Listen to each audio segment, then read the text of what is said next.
বিকেলবেলা হেঁটে হেঁটে ওরা চলে এলো চা বাগানের একেবারে গভীরে। অনেক ভালো লাগছে। খালা বলল, অতটা ভিতরে যাস নে, এখানে অনেক পোকা আছে, একবার কামড়ালে খবর হয়ে যাবে। তাই নাকি? ঠিক আছে, আর ভেতরে যাব না। ফিরে এলো চা বাগানের ভেতর থেকে সুস্মিতা। ওরা হাঁটছে, সূর্যের আলো যেন ঝলক ফেলছে ওদের ওপর।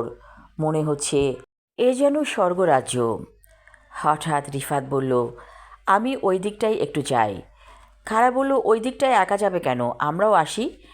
রিফাত বলল, না, আমি একাই যাব, আপনারা আপনাদের মতো হাঁটতে থাকুন। চলে গেল রিফাত। সুস্মিতা একটু অবাক হলো, এমনটা তো রিফাত কখনো করে না। কোথায় গিয়েছে সে? খালাকে বলল, খালা, আমার মনে হচ্ছে রিফাতকে একা ছেড়ে দেওয়াটা ঠিক হয়নি। আরে দূর, ও কি কচি খোকা নাকি, ওকে পাহারায় রাখতে হবে? নাকি কোনো সন্দেহ আছে তোর ওর প্রতি? সুস্মিতা বলল, কোনো সন্দেহ নেই, কিন্তু আমি শুনেছি সিলেটে অনেক খারাপ কিছুর আচরণ আছে। কিসের আছে? এই তো অতি প্রাকৃত কিছু, সেটাই ভয় পাচ্ছি। খালা বলল, সর্বনাশ, এখানে তো একটা ঘটনা ঘটে গিয়েছিল বেশ কিছুদিন আগে। রিফাত তো সেদিকেই গিয়েছে, চল ওকে খুঁজে আনি। কী ঘটনা খালা? বলে সুস্মিতা।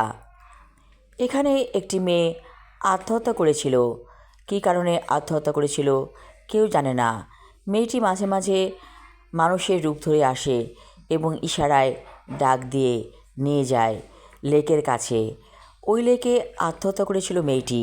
সম্ভবত রিফাতকে সেই ডেকে নিয়ে গেছে। চিৎকার করে উঠল সুস্মিতা, আমি আগেই বলেছিলাম ওকে অনুসরণ করতে। ওরা দ্রুত চলে এলো লেকের কাছে। দেখল রিফাত সেখানে স্তব্ধ হয়ে বসে আছে। খালা রিফাতের কাঁধে হাত রেখে বলল, বাবা, তোমার কি সমস্যা, বলো আমাদেরকে। রিফাত তাকালো কণা খালার দিকে। কণা খালা দেখল রিফাতের চোখ দুটো টকটকে লাল। ভয় পেয়ে গেল কণা খালা। বলল, কি হয়েছে তোমার? রিফাত বলল, আমি পানিতে একটা মেয়েকে দেখছি, সে ডুবে যাচ্ছে এবং বাঁচার জন্য চিৎকার করছে। আপনি তাকিয়ে দেখুন তো, দেখতে পান কি না। কণা খালা তাকিয়ে দেখল কোনো কিছু নেই। সুস্মিতা বলল, চলো এখান থেকে ফেরা যাক। রিফাত বলল, আমি এখানে অনেকক্ষণ থাকব, তোমরা চলে যাও। এমন সময় মসজিদের হুজুর যাচ্ছিল সেই পথ দিয়ে। তিনি ওদেরকে এখানে দেখে তাড়াতাড়ি এলেন। বললেন, কি হয়েছে, তোমরা সবাই এখানে আছো কেন? খালা হুজুরকে কানে কানে ফিসফিস করে সব বলল। হুজুর দোয়া পড়ে রিফাতের শরীরে ফু দিয়ে দিল।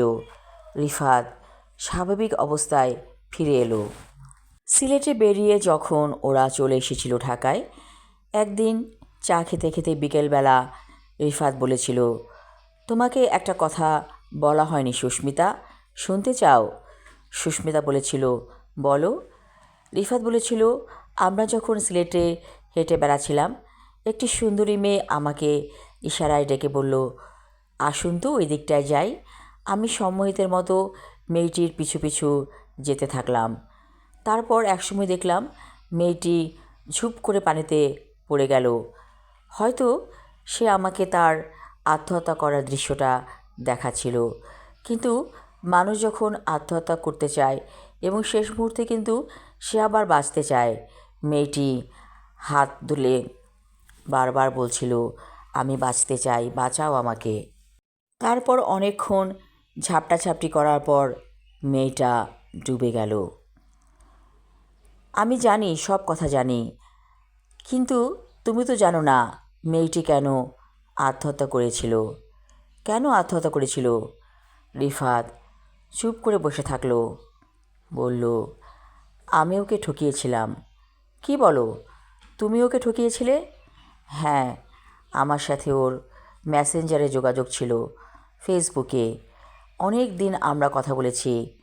তারপর যখন আমি ওকে জানিয়ে দিয়েছিলাম ওকে আর আমি ডিস্টার্ব করব না, তোমার সাথে আমার বিয়ে হয়ে যাচ্ছে, ঠিক তখনই মেয়েটি আত্মহত্যা করেছিল এবং আত্মহত্যা করার আগে আমাকে জানিয়েছিল আমি চলে যাব পৃথিবী ছেড়ে। সিলেটের লেকটির কথাও বলেছিল। তারপর সত্যি মেয়েটি চলে গিয়েছিল। সুস্মিতা বলল, তুমি এত বড় পাপ করেছ? রিফাত বলল, আমাকে ক্ষমা করতে পারবে না? সুস্মিতা বলল, আমি তোমাকে কোনো দিন ক্ষমা করতে পারবো না। আমি আমার লেখা ছোট গল্প কাল পর্ব 3 এবং শেষ পর্ব পড়লাম। ধন্যবাদ।